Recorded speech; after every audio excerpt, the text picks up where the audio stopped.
able to meet. May I make manifestations, Your Honor? Yes, Attorney Kapunan. First of all, Your Honor, we, this honorable court and presiding officer, will note that when we broke off last Wednesday, it was very clear that prosecution through this representation made a motion, in fact, modified the motion, that we be allowed to present the documents, 4,492 documents, before the honorable clerk of court. And for purposes of comparison, Your Honor, and this honorable presiding judge will recall that it did issue a directive to the parties to make themselves available on Thursday and Friday of last week, just mutually agreeing on a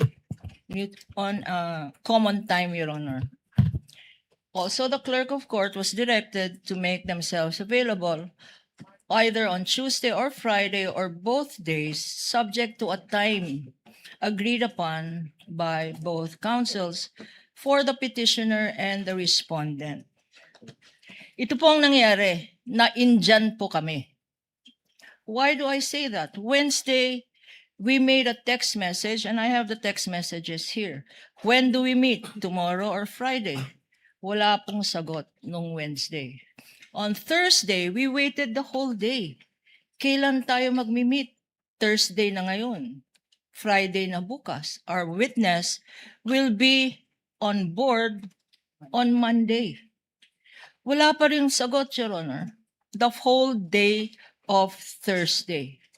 At the end of Thursday, at the end of office hours, Thursday, Your Honor, and we have the evidence here, at 5:38 in the afternoon of Thursday, they texted, counsel for the respondent texted to say, we are available on August 14. This coming Friday, Your Honor, August 14, when napakalinaw naman sa directive ng presiding officer na mag-agree on a date on Thursday or Friday of last week. August 14, what good will that do us? The hearing is today, August 10, and they want us to appear before the clerk of court to compare documents on August 14. For what purpose, Your Honor? Now, the text message is even more disturbing because apart from saying sa August 14 na lang, they even disclaim the fact that this honorable court said Thursday or Friday last week. Wala naman daw sinabi ang presiding officer except to set a time, date, and time mutually agreed upon by the parties. That is bad faith, Your Honor, because sinabi ng presiding officer ang specific dates, Thursday or Friday last week. Wala daw sinabi ang presiding officer. And the presiding officer will recall that you left it to the parties, Your Honor, to agree on the time but not on the dates. Now we are told August 14. The clerk of court over the weekend also was waiting for notice from both parties. And we got a call from the clerk of court saying, walang sinabi sa amin except August 14. In a last attempt, Your Honor, in a last attempt for them, for counsels, for the respondent, this morning, as late as this morning, we approached them to say, we have 1 hour to go, let's start. And they said, again, they refused. They refused, no need daw. Kasi pakitahan na lang ng summaries, etc. No need, Your Honor. Let me just say, Your Honor, that this attitude of the respondent is not new. We had the same attitude pre-trial pa lang. Ayaw na mag-stipulate. Why? Because daw, hindi faithful reproduction. Yung kopya nila, tsaka yung kopya namin. Bakit hindi faithful reproduction? Because ang pinag-awayan, presiding officer, Your Honors, isa lang ang pinag-awayan, covering page. Covering page ng 4,492 documents na yan ang pinag-awayan covering page. And that's why they did not want to stipulate. So, Your Honors, if I may, we will necessarily have to go over very briefly this witness, briefly glossing over the documents and identifying her summary, her tabulation, pursuant to the presiding officer's suggestion. And we are invoking as well Rule 130, Section 7, and Section 3C on summaries and tabulations. We will do that, Your Honor. But I have a but- question, counsel. Before I recognize Attorney Christine, Attorney Lorna, Attorney Wamil had a table and summary for the ARs for December 21 to 31, 2022, which was turned over to Ms. Eileen, so she can testify on that as well, given that it's official records. My question is, does she have a tabulation and or summary? Because apparently, Attorney Wamil did not, dahil hindi na rin niya inabutan yon ayon sa kanya, di ba? Yes, May Your Honor. tabulation at summary ba si Ms. Eileen ng first to third quarter of 2023 ng OVP at DepEd confidential funds? Yes, Your Honor. Our witness, Ma'am Silene May Del Campo, does have a similar summary of all of the acknowledgement receipts, Your Honor. Again, to clarify, covering the first to the third quarters The of first- 2023 of both DepEd and OVP. Yes, Your Honor. For the first quarter of the OVP, the second quarter, and the third quarter, Your Honor, that totals 1,823 acknowledgement receipts. How many? She has- 1,000? For the first quarter of February 6, March 29, 2023, covering 519 documents, our witness has a tabulation, Your Honor, a summary. Second quarter of OVP? For the second quarter, which is the period April 25 to June 30, 2023, covering 530 acknowledgement receipts, Your Honor, our witness also will be presenting a tabulation or a summary. And for the third quarter of the Office of the Vice President, our witness will be presenting a tabulation for the periods July 14, September 30, 2023, covering 774 documents, Your Honor, totaling 1,823.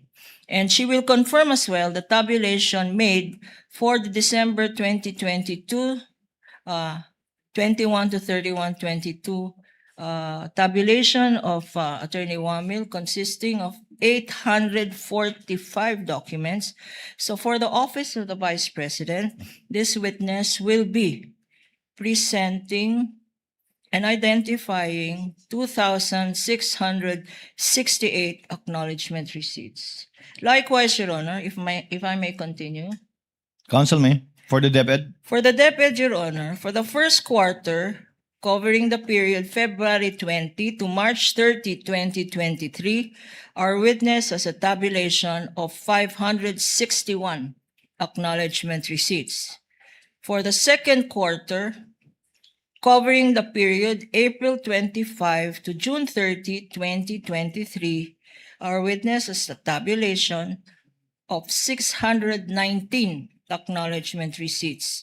And for the third quarter of the DepEd, covering the period July 14 to September 30, 2023, our witness will be identifying and as well the tabulation of 644 acknowledgement receipts, or for the DepEd, a total of 1,824 documents, which will bring us to 2,668 for the Office of the Vice President, 1,824 for the DepEd, totaling 4,492 documents, which counsel for the respondent refused, Your Honor, to stipulate on. We are now therefore constrained to present this witness and the tabulations before this honorable She can court. testify based on the tabulation that she has, again, in accordance with the ruling of the chair, citing Rule 130, Section 3C, in relation to Section 7, which is an exception to the original document rule. Your comment, Attorney Christine, before yes, we Your Honor. proceed? Just one more manifestation, Ah, Your Honor. With the kind indulgence In of Attorney addition to Christine. these tabulations, Your Honor, we will be presenting, but not identifying, we will be presenting folders containing these acknowledgement receipts so that the witness can flip over them, Your Honor. Just flip over them. And if counsel will say we are not given the opportunity first, they've been given the opportunity. They refused. And the reason being, number one, they don't have enough lawyers now. We heard on an interview that they did not have enough lawyers and could not schedule, could not follow the directive of the presiding officer. 15 lawyers for the defense, for the respondent. They did not have enough lawyers, nor the time to comply with the directive of this honorable presiding officer. Lastly, Your Honor, in any event, Your Honor, there is no denial of due process. They will have the opportunity when all of these documents are presented in a formal offer of evidence. That is their time to compare. That is their time to make their comments. That is their time to raise their objections, Your Honor, when it is formally offered in evidence in due course. Thank you, Your Honor. The chair notes the manifestation of Attorney Lorna and her point with respect to the respondent having the opportunity to comment once formal offer has been made is well taken. Attorney Christine, yes, your comment, ma'am? Your Before we Honor, proceed? Yes, Your Honor, please. I would like to thank the good counsel for their willingness to explore or to implement Rule 130, Section 7. At least we have aligned with what we are expected to do before this honorable court. In fact, Your Honor, earlier this morning, I was asked by one of her partners about the comparison. And I actually told her partner, Attorney Lazaro, Attorney, we don't even need to compare the exhibits in order to expedite the proceedings. Because first of all, that's the authenticity of the exhibits is something it's something that the court will have to decide. And the court will only decide on that after the prosecution has already submitted their offer of evidence, and that will be subject to our comment. And there's no need for us to actually compare the exhibits just so we can arrive at a stipulation that this and that are the same. And also, Your Honor, with regard to the identification of the witness of the exhibits, that goes into the witness competence. No, we did not stipulate here in open court that the witness is competent to identify the exhibits, Your Honor, kasi hindi naman ho namin kilala ho yung taga-COA. Pangalawa, we don't know the extent of her examination of the documents. Pangatlo, she just assumed the work of Mr. Wamil. So, mahirap naman po sabihin nun ng kliyente namin, sige, okay na, we payag na kami, she can identify the exhibit, she knows all of those, she has examined all of those. Precisely, that's the duty of the counsel to do in open court. Now, there's Rule 130, Section 7, and for those of you who are litigating before the CTA, you already know this rule, that a witness can testify based on the summary, and that would actually show that he's competent to testify on the exhibits by reason of the summary that she made. And that would attest that she has examined all of the documents that are contained in the summary. That's why yun po yung sinuggest ko sa counsel ng kabila. Sabi ko, we will not even object, attorney, as to how many exhibits you will identify or you will have as samples, kahit 10 per quarter or kahit 100 or kahit wala. Diba? If you check Rule 130, Section 7, hindi naman ho ni-require na isa-isahin ho yun. At hindi ho nire-require, Your Honor, na kailangan ho namin mag-stipulate on the exhibits, on the authenticity, so that they can use Rule 130, Section 7. And if properly done po, Your Honor, I think they can identify or they can finish all 1 quarter in less than 10 minutes. I'm talking about that, no? I'm talking about that based on experience. So, Your Honor, we don't object to their implementation of Rule 130, Section 7, as to the manner by how they will do it. We will also not object, but subject to cross-examination, Your Honor. Thank you. The manifestation of Attorney Christine is noted. Chair will make a ruling so that we can move on. May I just respond to this, Your Honor? Ako na Just magre-respond. Ako very na magre-respond briefly. para sa kanya. Sa'yo, Attorney Kapunan. The chair did make a ruling, issue an order for the parties to try to meet Friday or Thursday. However, for whatever reason, lack of lawyers or inclement weather, that did not happen. Chair would just like to correct, hindi ka Attorney Lorna ininjan, baka ginost ka. Kasi hindi ka sinagot eh. Pero hindi ka ininjan, wala namang pinag-usapan date pa eh. Inignore. Ghost na nga eh. Ghost na Ginost, bago ngayon. ginost. Hindi na. Ghost na yung bagong. Ghosting. But having said that, Ghosting. the chair notes, because the chair also inquired, that given what happened in the pre-trial, wherein the copies of the exhibits marked by the respondent, no copies were retained by the court. So the chair would like to request the counsels for respondent to kindly furnish the court with a copy of the marked pieces of evidence during pre-trial. Kasi apparently meron kaming pre-marked pieces of evidence from the prosecution, but not all the pre-marked pieces of evidence from the respondent. So in lieu of meeting, kindly just submit that, Attorney Christine, so that we can do the comparison ourselves, either as a court or through the individual senator judges. We will comply, Your Honor. Kindly do that within the day or at the latest tomorrow. If you have it with you, within the day. If not, at the latest tomorrow. So that whatever may happen, the court will already have a copy of these pre-marked documents. In relation to Ms. Eileen, as stated by Attorney Christine already, they will not object to the presentation of a table and/or summary citing Rule 130, Section 7 in relation to 3C.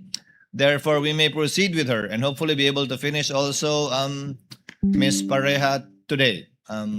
Counsel, can you proceed? Your Honor, please, can I just make a brief manifestation? Yes, Attorney Kapunan. While really, indeed, Section 7, Rule 130 is applicable, may we note that this summary, Your Honor, is being used to establish the rulings, the provision says, when the facts sought to be established is only the general result of the whole. So that summary will just establish the fact that these were the very same documents given by the defense counsel to the COA, Your Honor. And that these were the And- very same documents or ARs used by the COA in coming out with the respective issuances that they did. Yes, To Your include the Honor. And AOMs, so the notices of therefore, suspension, and the notice of disallowance. if we can get that from, because we don't want to be held in ambush with subsequent witnesses who will use some portions of this acknowledgement receipts for subsequent witnesses, Your Honor, who we have subpoenaed for this impeachment proceedings, Your Honor. They might say, and I don't want to speculate, or I don't want to, anyway, ghosting ba yun? I don't want to anticipate the strategy, but we will have subsequent witnesses who will testify to specific acknowledgement receipts, Your Honor. And they might say, you did not identify them, you only identified the summaries. So, Your Honor, if we can get a stipulation now from counsel for the defense that when a acknowledgement receipt is presented through another witness, Your Honor, they will not object because precisely they stipulated that the summary. Counsel, again, let's abbreviate the proceedings. That's always subject to cross. Subject If you to present cross, a Your Honor. document and their copy says otherwise, then they can confront the witnesses during cross-examination as to the difference of that document. But if not, then I guess they will skip crossing the witness on that point. As an implied admission that indeed the document she based it on or the document she testified on is indeed the same copy as what they do. But by that time, counsel, we will have a copy already of both documents and the court can In make fact- the appropriate ruling at the appropriate time. One last, Your Honor. Yes, Attorney last. Kapunan. Attorney Lorna. We would have preempted. We would have saved this honorable court considerable time if they just agreed to use their documents. We don't need even this clerk of court, even the presiding officer, even the honorable judges don't need to make comparison. We are amenable to use the defense exhibits, Your Honor. Attorney May I- Lorna. Because these exhibits, Your Honor. Attorney Lorna, the chair considered that too when you made that manifestation. However, as I said, given the fact that we don't have a copy, I guess you don't have a copy too of their exhibits. So they Can I would have to sift through each and every exhibit marked with their own marking to look for, let's say, a particular name in the AR. So once we get the copy, we will furnish you with a copy. And you can use that copy if you wish at the appropriate time as well. So asking for a copy will solve many issues, Attorney Lorna. Attorney Please, Christine, yes, please, you yes, want Your to... quick reply, Your Honor. Actually, it doesn't matter if they will use our own exhibits, Your Honor. It doesn't even make their witness competent. That is why we are here in open court to establish the competence. So kahit pagamitin ho namin yung exhibit namin, kung hindi naman ho competent yung witness nyo to identify those exhibits, it will still be a waste of time. It will be useless. Thank you for that, counsel. Let's now move on. Call your witness, Attorney Kapunan, Attorney Lorna. Clerk of court is directed to kindly escort or assist Miss Eileen May Del Ocampo to the witness stand. Your Honor, we'd like to call our witness, Ms. Eileen May L. Del Campo.